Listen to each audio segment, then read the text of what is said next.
সকলে কেমন আছো? আশা করি সকলে ভালো আছো। আজকের ব্লগটা কালী পূজার প্যান্ডেল দেখার ব্লগ ও ভাইফোঁটার শপিং ব্লগ। দেখতে পাচ্ছ আমার দাদাকে নিয়েই দোকানে চলে এসেছি। দাদার জন্য জামা দেখছিলাম, তো দাদা বললো জামা কোনো নেবে না, বলছে আমি বরং যেহেতু শীত চলে এসছে তার জন্য এখন ও বলছিল একটা ফুল স্লিভ বরং গেঞ্জি নেবে একটু মোটা টাইপের। তো দাদার জন্য সেটা অনেক দেখার পরে পছন্দ হয়েছে এবং নিলাম। এবার তারপর কিন্তু চলে এসেছি প্যান্ডেল দেখতে। আসলে আজকে মানে অনেকটা সময় কিন্তু ওই জামা কাপড়ের দোকানেই চলে গেছে, আর আমি আমার জন্য কিছু নিইনি, দাদা নিতে বলছিল। আমি বলছিলাম আমি পরে নেব, তো সেই জন্য দাদা আমাকে কিন্তু পয়সা দিয়ে দিয়েছিল। এবার তারপরে কিন্তু আমি আর আমার মেয়ে দাঁড়িয়েছিলাম। আসলে দাদা আমাকে বাইকে করে নিয়ে গেছিলো, আর এবারে কিন্তু তোমাদের দাদা ভাইয়ের সাথে প্যান্ডেল দেখতে যাইনি, বাবা মার সাথেই গেছিলাম। তো সেভাবে তো সবসময় বাবা মার সাথে বেরানো হয় না, তাই ভাবলাম যে দুর্গাপূজাটা তোমাদের দাদা ভাইয়ের সাথেই কাটে, তো কালী পূজাতে বাবা মার সাথেই ঘুরবা। আর সত্যি কথা বলতে গেলে ছোটোবেলা থেকে বাবার হাত ধরে যে প্যান্ডেলে প্যান্ডেলে ঘোরা, বা বাবা যেভাবে মানে গার্ড করে নিয়ে যেত, তো সেই সেটাকে খুব মিস করতাম। তাই ভাবলাম যে না, সুযোগ যখন আছে তো ওইটাকে ছাড়া যাবে না। তাই বাবা মা যেতে চাইছিল না, আমি জোর করেই নিয়ে গেছিলাম যে তোমরা না গেলে কিন্তু যাব না। তো সেই জন্য বাবা মাকে নিয়ে গেছিলাম। আর দাদা বৌদি তারা পেছনে আসছিল, যেহেতু বৌদি বাড়িতে ছিল, বৌদিকে রেডি করে বৌদি তারপরে আসবে। তো সেই জন্য তারা দুজন আলাদাভাবেই ছিল, বলেছিলাম একসাথে যে কোনো একটা প্যান্ডেলে দেখা করে নেব। তো সেটা আর হয়ে ওঠেনি, আমরা আলাদা আলাদা জায়গায় ঘুরেছি, তারা আলাদা আলাদা জায়গায় ঘুরেছে। তো শেষে খাওয়ার সময় দেখা হয়েছে।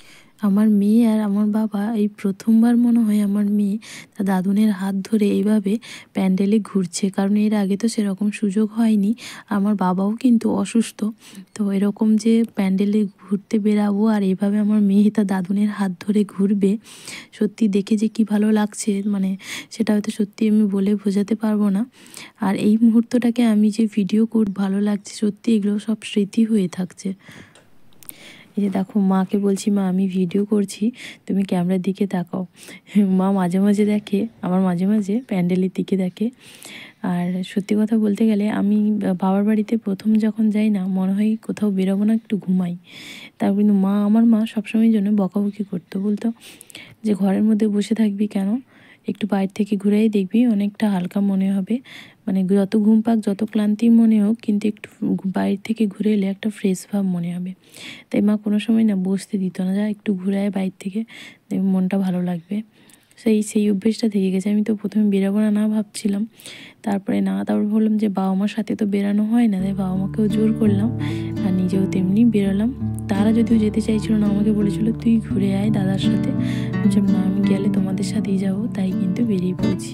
আর এই প্যান্ডেলটা হচ্ছে আমাদের কাঁথির যে আগে উদয়ন সিনেমা হল ছিল, সেই উদয়ন সিনেমা হলকে নিয়েই তৈরি হয়েছে প্যান্ডেলটা। সত্যি সেই পুরানো স্মৃতিটাকে তুলে ধরেছে। আর যদিও বা সত্যি কথা বলতে গেলে উদয়ন সিনেমা হলে আমরা কোনোদিনও সিনেমা দেখিনি, আমরা রূপশ্রী বা শিরূপা সিনেমা হলে সিনেমা দেখেছি। তো সেই জিনিসটা আমার বাবাদের খুব প্রিয়, ওই সিনেমা হলটা ছিল। তো ওটা দেখছে আর বাবা ওই গল্পগুলো বলছে যে ওই জিনিসটা যে ওই মানে হঠাৎ কালী বলে ওই ক্লাবের নাম, তো ওখানে যে তুলে ধরেছে, সত্যি খুব ভালো লাগছে দেখে। তো সেগুলোই বাবা শেয়ার করে আসছিল। আর এটা হচ্ছে কালী পূজাতেও এত সুন্দর, মানে কতগুলো প্যান্ডেল দেখেছি কাঁথিতে। কিন্তু কালী পূজাতে আমার মনে হয় দুর্গা পূজা থেকে কালী পূজাতে প্যান্ডেল বেশি হয়, কারণ আমার বাবার বাড়ি যেখানে, তার চারিপাশেই প্রচুর প্যান্ডেল হয় কাছাকাছি, আর দূরেও কয়েকটা রয়েছে যেগুলো খুবই ফেমাস। তো আমার বাবা এমন কোনো প্যান্ডেলের নাম জানে না নেই কাঁথিতে, মানে দুর্গা পূজা বলো কালী পূজা বলো।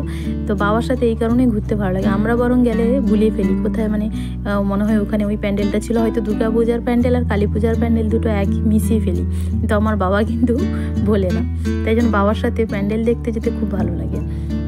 দেখতে পাচ্ছ আরেকটা প্যান্ডেল, সেই প্যান্ডেলটাও খুব সুন্দর, মানে খুব ভালো লাগছে দেখে। এই যে আমার মেয়ে আবার কিন্তু মানে মাঝে মাঝে একবার দাদুনের হাত ধরে, তো একবার দিদুনের কোলে ওঠে, এরকম করে যাচ্ছে। মনে হয় আমাকে নিতে হয়নি, আমি শুধু ব্লগ করেই যাচ্ছি। তো আবার আমার মেয়ে তার দিদুনের কোলে উঠে পড়েছে, যে দুজনের এখন কত কি কথা চলছে।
প্যান্ডেলটাতে এসেই সবাই একসাথে হয়েছিলাম, দাদা, বৌদি আর আমার ভাইপো সবাই মিলে। তারপরে কিন্তু দাদা বলছিল কিছু খাওয়ার জন্য, তো এখানে কিছু ছবি টবি তোলার পরে বাচ্চাদের বায়না, যে যেটা নিবে, কে কোথায় ছবি তুলবে, এরকম সব বায়না, ওদের সমস্ত বায়না কিন্তু মানতে হলো। তারপরেই কিন্তু খাওয়া দাওয়ার পর্ব ছিল। তো দাদা বলছিল, আমরা যেহেতু ফুচকা খেয়েছিলাম আরও, তো বললাম কি এখন কিছু খাবো না, যদি খাই তো বাড়ি যাওয়ার সময় কিছু খাবো, তোমরা খেয়ে যাও বা খাবার নিয়ে বাড়ি চলে যাও। তো তারপরে তারা কিন্তু চলে যায়। আমরা এখান থেকে কিন্তু আরও দু একটা এই যে প্যান্ডেল দেখার পরে কিন্তু আমরাও সোজা বাড়ি চলে যাই। এটা হচ্ছে সুপার মার্কেট কাঁথির, তার প্যান্ডেল। তো এখানে যেহেতু আমাদের বাড়ির ব্যবসা বলতে এটা কিন্তু আমার বাবার বাড়িতে, আমার বাবা দাদার ব্যবসার জায়গা, তো এটাতে তো আসতেই হবে, এটাতে না এলে মনে হবে যেন কোথাও ঠাকুর দেখিনি। তারপরে কিন্তু রোল দোকানে চলে এসেছি, আর তারাও সবাই বাড়ি চলে গেল।